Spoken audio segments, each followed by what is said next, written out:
క్రీస్తునందు ప్రియమైన సంఘమా, ఆత్మదేవుని ఆత్మశక్తిని బట్టి, ఆత్మదేవుని మహాకృపను బట్టి నేటి దిన ఆరాధనలో విజ్ఞాపన ప్రార్థనలు అయ్యాయి. బైబిల్ స్టడీలో కొద్దిగా పరిశుద్ధ గ్రంథంలో ఉన్న కొన్ని సత్యాలు నేర్చుకుందాం. సాల్వేషన్ బెనిఫిట్స్, రక్షించబడిన వారికి లాభములు, రక్షింపబడిన వారికి లాభములు అనే అంశాన్ని ధ్యానించుకుందాం. ఒకటి, డెలివరెన్స్ ఫ్రమ్ ఎనిమీ. నీవు గనక రక్షింపబడితే, నీవు గనక బాప్తిస్మం తీసుకుంటే, నీవు గనక మారు మనసు పశ్చాత్తాపముతో ఉంటే, యేసుక్రీస్తు వారిని లోకరక్షకుడిగా అంగీకరిస్తే నువ్వు రక్షింపబడిన వాడిని గుంపులో వస్తావు. ఆ రక్షింపబడిన వారికి వచ్చినప్పుడు మొట్టమొదటిగా జరిగే సంగతి ఏంటంటే సాతాను బంధకముల నుంచి విడుదల. ప్రతి ఒక్క విశ్వాసి గమనించాలి, రక్షింపబడిన విశ్వాసి అందరూ కూడా గమనించాలి. సాతాను బంధకముల నుంచి విడుదల అనే ఒక యోగ్యకరమైన స్థితిని దేవుడు ఇచ్చారు. ఒకటి యోహాను పత్రిక 5వ అధ్యాయం 19వ వచనాన్ని చదువుకుంటూ వస్తున్నాం. 1 యోహాను పత్రిక 5వ అధ్యాయము 19వ వచనాన్ని చదువుకుంటూ వస్తున్నాం. మనము దేవుని సంబంధులమనియు లోకమంతయు దుష్టుని ఉన్నదనియు ఎరుగుదుము. మనము దేవుని సంబంధులము. ఆటోమేటిక్ మనం ఎటు నుంచి ఎటు వచ్చేసాం. ఇప్పుడు సాతాను యొక్క బంధకముల నుంచి విడుదలయ్యి దేవుని యొక్క మనుష్యులయ్యాం. ప్రతి విశ్వాసి గమనించాలి. ఏదో క్రైస్తవుడు ఆ సంఘానికి వెళ్తాడు, ఈ సంఘానికి వెళ్తాడు కాదు. మొట్టమొదటిగా మనం గమనించాల్సింది ఏంటంటే సాతాను నుంచి విడుదల. నెక్స్ట్ ఏమయ్యామంటే దేవునికి సంబంధించిన వారుగా అయిపోయాం. రెండవది మర్సీ ఫ్రమ్ గాడ్. దేవుని నుండి దయార్ద్ర హృదయము, దయార్ద్రత, దయా, కరుణ దేవుని సన్నిధి నుంచి వస్తుంది. దేవుని సన్నిధి నుంచి మనకి సాతాను నుండి విడుదల కావటం మాత్రమే కాకుండా దయను దేవుడి కరుణను చూపిస్తారట. తీతు పత్రికలో ఈ సత్యాన్ని చదువుకుందాం.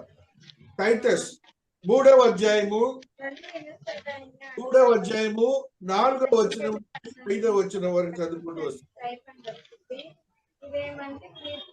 మన రక్షకుడైన దేవుని యొక్క దయయు మానవుల యేడల ఆయనకున్న ప్రేమయు ప్రత్యక్షమైనప్పుడు మనము నీతిని అనుసరించి చేసిన క్రియ మూలముగా కాక తన కనికరము చొప్పుననే పునర్జన్మ సంబంధమైన స్నానము ద్వారాను పరిశుద్ధాత్మ మనకు నూతన స్వభావము కలుగజేయట ద్వారాను మనలను రక్షించెను. మనము పెట్టుకున్న మాటని పునర్జన్మ సంబంధమైన స్నానము, పరిశుద్ధాత్మ క్రియ మనం గమనించుకోవాలి. మనకి దేవుడు అనుగ్రహిస్తున్నాడు. ఆ దేవుని యొక్క ఆత్మతో కూడిన ఆశీర్వదకరమైన స్థితిని మనం పొందుకోవాలని 4వ అధ్యాయము 4వ వచనాన్ని ఒకసారి చదువుకుందాం. తర్వాత 9. మన రక్షకుడైన దేవుని యొక్క దయయు మానవుల యేడల ఆయనకున్న ప్రేమయు ప్రత్యక్షమైనప్పుడు. దయా, ప్రేమ, దేవాతి దేవుడు ఈ రెండు ఇచ్చారు. నువ్వు అంత ధైర్యంతో ఉండాలంటే అంత ధైర్యంతో ఉండాలి. 9 కూడా చదువురా తల్లి. అవివేక తర్కములను, వంశావళులను, కలహములను, ధర్మశాస్త్రమును గూర్చిన వివాదములను, నిష్ప్రయోజనమును వ్యర్థమునైనవి గనుక వాటికి దూరముగా ఉండుము. పరిశుద్ధాత్మతో నింపబడిన జీవితం జీవించాలి. ఒక రీతిగా జీవితం దేవుడు తెలియజేస్తున్నాడు. మనము రక్షింపబడిన వారికి మనం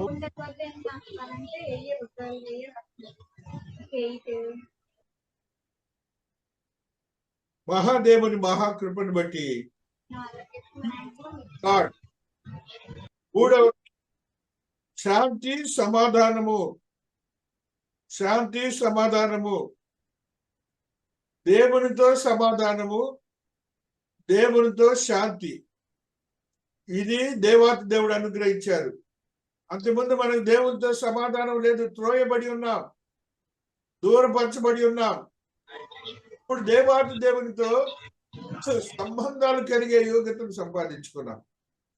రోమీయులకు రాసిన పత్రిక 5వ అధ్యాయము 10వ వచనాన్ని చదువుకుంటూ వస్తున్నాం. రోమీయులకు పత్రిక 5వ అధ్యాయము ఏలయనగా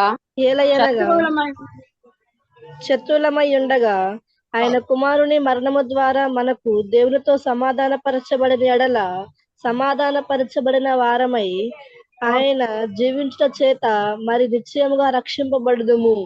నిశ్చయముగా రక్షింపబడిన వారము. దేవునితో సమాధానం మనకు ఉన్నది. ఆ రీతిగా మనం జీవించాలని ఆత్మదేవుడు మాట్లాడుతున్నాడు. మరలా మరి ఒక మాటను చదువుకుందాం. ఎఫెసీయులకు రాసిన పత్రిక 2వ అధ్యాయము 14వ వచనాన్ని ముందు చదువుకుందాం, తర్వాత 18వ వచనాన్ని చదువుకుంటూ వస్తున్నాం. ఆయన మన సమాధానమై ఉండి మీకును మాకును ఉండిన ద్వేషమును అనగా విధిరూపకమైన ఆజ్ఞలు గల ధర్మశాస్త్రమును తన శరీరమందు కొట్టివేయుట చేత మధ్య గోడను పడగొట్టి మన ఉభయులను ఏకము చేసెను. దేవాతి దేవుడి యొక్క ఆశీర్వదకరమైన స్థితిని మనం పొందుకోవాలి. సమాధానము. అన్నిటితో ఇశ్రాయేలీలకి సమాధానం లేదు. ఇశ్రాయేలీలకి సమాధానం ఇచ్చాడు. ఆ సమాధాన క్రియను దేవాతి దేవుడు యోగ్యతను ఇచ్చారని గమనించాలి. ఆ రీతిగా ఆత్మీయతలో బలపరచబడినటువంటి మనము ఆశీర్వదకరంగా మార్చబడాలని దేవాతి దేవుడు మనతో పీస్ విత్ గాడ్, దేవునితో శాంతి సమాధానము. నెక్స్ట్ 4వది జస్టిఫికేషన్ బై ఫెయిత్. విశ్వాసము ద్వారా ఒక నీతియుక్తమైన స్థితిని అనుగ్రహిస్తాడు దేవాతి దేవుడు. గలేషియన్స్ 3వ అధ్యాయము 15వ వచనాన్ని చదువుకుందాం.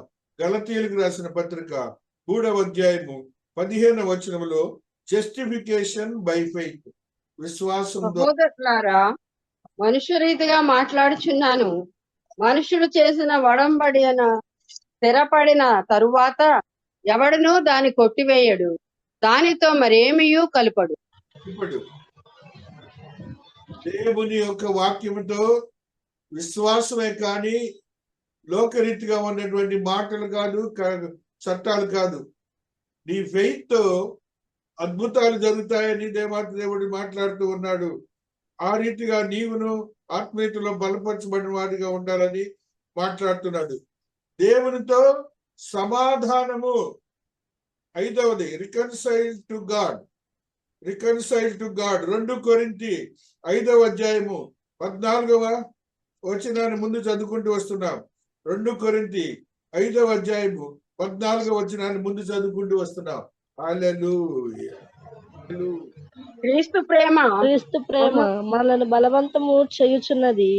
ఎలాగనగా అందరి కొరకు ఒకడు మృతి పొందెను కనుక అందరూ మృతి పొందిరనియు, జీవించు వారికి మీదట తమ కొరకు కాక తమ నిమిత్తము మృతి పొంది తిరిగి లేచిన వాని కొరకే జీవించుటకును ఆయన అందరి కొరకు మృతి పొందిననియు నిశ్చయించుకొనుచున్నాము. రికన్సిలేషన్ టు గాడ్ అంటే మనకి నిత్య జీవాన్ని ఇచ్చాడు దేవాతి దేవుడు. నిత్య జీవంలో నువ్వు జీవించబోతున్నావు. ఆ స్థితిలోని నువ్వు రావాలి. 21వ వచనం కూడా చదువురా తల్లి. 2 కొరింథీ 5:21. ఎందుకనగా చదువు. ఎందుకనగా మనం ఆయన యందు దేవుని నీతి అగునట్లు పాపము నెరిగి ఆయనను మన కోసము పాపముగా చేసెను. పాపముగా చేసెను. ఆయన పాపమయ్యి నీ కోసము నిన్ను రికన్సైల్ చేయడానికి ఆయన పాపిగా మారి నీ పాపాలను కొట్టివేశాడు. అది గమనించాలి. కొలస్సీలకు రాసిన పత్రిక 1వ అధ్యాయము 20వ వచనం కూడా చదువుకుందాం. కొలస్సీ 1:20లో ఆత్మదేవుడు మాట్లాడుతున్న ఈ మాటను చదువుకుంటూ వస్తున్నాం. శిలువ రక్తము చేత సంధి చేసి ఆయన ద్వారా సమస్తమును, అవి భూలోకమందున్నవైనను పరలోకమందున్నవైనను వాటినన్నిటినీ ఆయన ద్వారా తనతో సమాధానపరచుకొనవలెననియు తండ్రి అభీష్టమాయెను. తండ్రి యొక్క ఏ కోరిక ఆ కోరికను దేవాతి దేవుడు నెరవేర్చాడు. శిలువ మానుపై మరణించి రక్తాన్ని ప్రోక్షించి ఆయన పాపిగా మారి నిన్ను నీతిమంతుడిగా చేశాడు. ఆ నీతిమంతుడిగా చేసి దేవునితో సమాధానం వచ్చాడు. ఆ స్థితిని నువ్వు గమనించాలని ఆత్మదేవుడు మాట్లాడతాడు. 6వది హోలీనెస్ అండ్ రైటియస్నెస్. పరిశుద్ధత నీతిని దేవాతి దేవుడు నీకు ఇచ్చాడు. తీర్పు 2వ అధ్యాయము 2వ అధ్యాయము 11వ వచనాన్ని చదువుకుంటూ వస్తున్నాం. తీర్పు 2:11. ఏలయనగా సమస్త మనుషులకు రక్షణార్థమైన దేవుని కృప ప్రత్యక్షమై మనము భక్తిహీనతకు ఇహలోక సంబంధమైన దురాశలను విసర్జించి శుభప్రదమైన నిరీక్షణ నిమిత్తము అనగా మహాదేవుడు మన రక్షకుడైన యేసుక్రీస్తు మహిమ యొక్క ప్రత్యక్షత కొరకు ఎదురు చూచుచు ఈ లోకములో స్వస్థ బుద్ధితోనూ నీతితోనూ భక్తితోనూ బ్రతుకుచుండవాలని మనకు బోధించుచున్నది. మనకి ఇప్పుడు ఇంతకుముందు ఇది లేదు.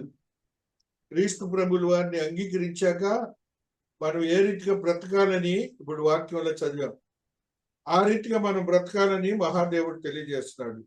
మరి 7వది లైట్ అండ్ గైడెన్స్. వెలుగు ఒక మార్గం. 1 యోహాను 1వ అధ్యాయము 7వ వచనాన్ని చదువుకుందాం. వెలుగు మార్గము, వెలుగు మరియు అయితే ఆయన వెలుగులోనున్న ప్రకారము మనమును వెలుగులో నడిచిన ఎడల మనం అన్యోన్య సహవాసము గలవారమై ఉందుము. అప్పుడు ఆయన కుమారుడైన యేసు రక్తము ప్రతి పాపము నుండి మనలను పవిత్రులనుగా చేయును. పాపం నుండి పవిత్రులుగా వచ్చావు. బెనిఫిట్స్ లో ఇది ఒకటి. మహాదేవుడు నేను రక్షించడానికి కారణాలు, నీకున్నట్టు ఉపయోగాలు ఇవన్నీ. ఈ ఉపయోగాలన్నీ అనుభవిస్తున్నావా లేదో నువ్వు ప్రతినిత్యము వాక్యం విన్నావు కదా, వాక్యానుసారం జీవించడానికి ప్రయత్నం చెయ్యి. Characteristics of salvation 7 చదువుకున్నాము.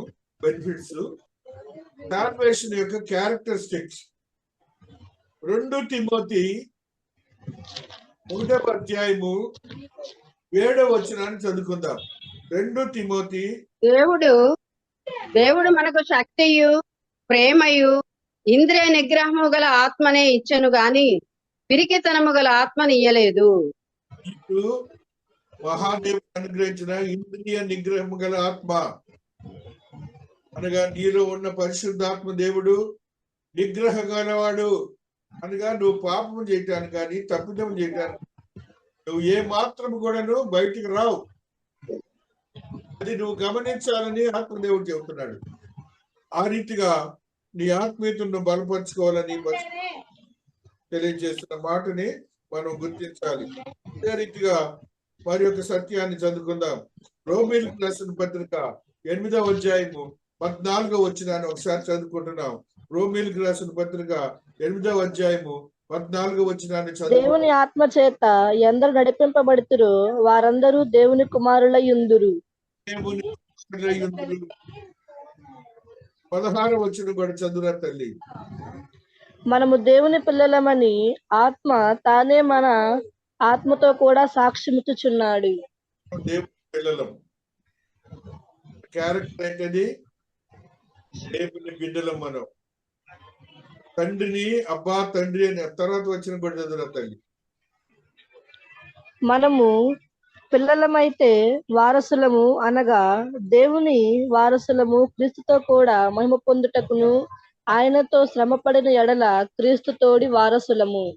క్రీస్తుతోటి వారసులం. చివరికి మనం ఏమయ్యాం? దేవుని వారసులు. దేవుని వారసులు అయ్యాం. అది సాల్వేషన్, రక్షించబడిన, బాప్తిసం తీసుకున్న క్రైస్తవుడిగా చెప్పబడుతున్న మనందరికీ దేవుడు ఇచ్చిన యోగ్యత. వీటన్నిటిని మనం గమనించుకొని మన జీవితాలను గడిపి ధైర్యంగా దేవుని కొరకు పనిచేసే వారిగా ఉండాలని, మనకున్నటువంటి ఆశ్చర్యకరమైన స్థితిగతులు స్థిరపరచాలని మహాదేవుడి ఈ దినాన బైబిల్ స్టడీలో ఇచ్చినటువంటి సాల్వేషన్ బెనిఫిట్స్ ని గుర్తించుకుందాము. అదే రీతిగా క్యారెక్టరిస్టిక్స్ ని గుర్తించుకుందాం. నువ్వేమై ఉన్నావో అది దేవునికి వారసుడి అయి ఉన్నావు.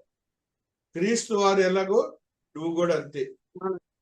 రేపు నిత్య జీవంలో నీవు క్రీస్తు వారు తండ్రి అని దేవుని యొద్ద సమంగా ఉండబోతున్నారు. దేవుడు ఈ పరిశుద్ధ వాక్యమును దీవించి ఆశీర్వదించునుగాక. ఆమేన్. ఆమేన్.